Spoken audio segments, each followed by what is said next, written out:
But I'd have to say that Bayern Munich look like the strongest side at the moment. I think you'd have to put Arsenal and Man City in amongst them too, that team. But I think when I've seen PSG, I know they warm into it. They did last season as well, and certainly the Real Madrid side I saw tonight, they can't win it. They can't win it without. I watched Barcelona at times. It's just a joy watching them play. But with the high line that they employ, they will get beat in this competition by teams who will exploit them. Liverpool could go deep. I think they're suited towards it as well.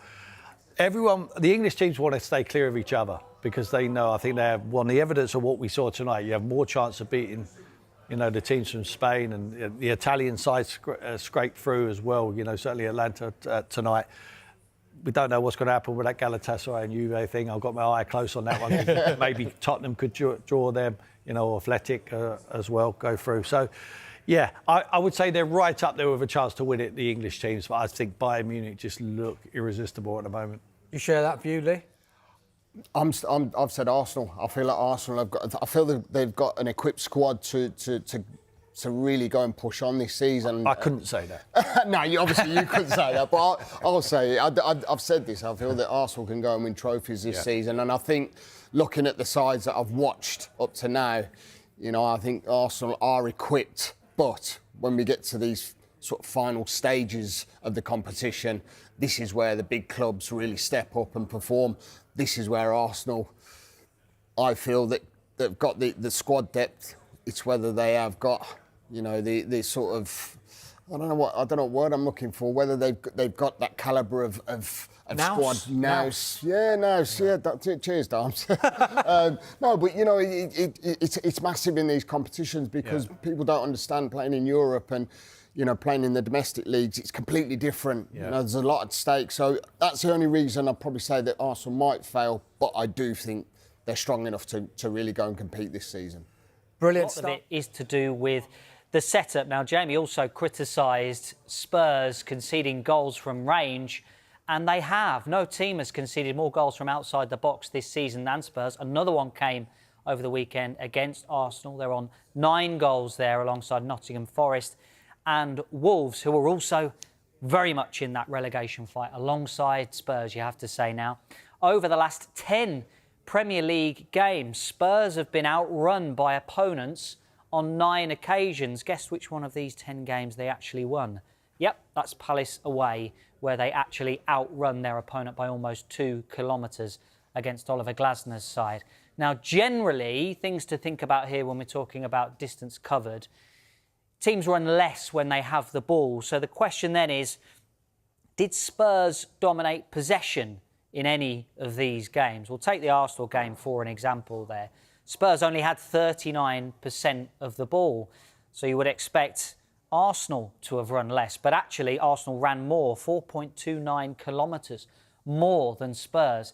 And the Newcastle game also stands out really, to me, the home game against Newcastle. Possession in that game actually fairly closer to 50-50 in fact, but Spurs ran almost 6 kilometres less than Newcastle on that occasion. Does that also buy into what Jamie was talking about? Let's have a closer look at the setup then, and Spurs press in particular against Arsenal. Now, Tudor, a lot of the time, wanted his players in certain phases to go man-to-man, but Spurs struggled to execute. Now, one of the problems was the distances they had to cover. Check out Jed Spence here, running distance, trying to get closer to the opponent.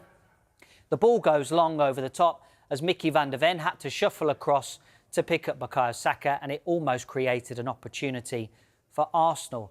And that is reflected in the numbers as well. So Spurs covered lots of distance pressing. They ran, they tried to close down the opponent.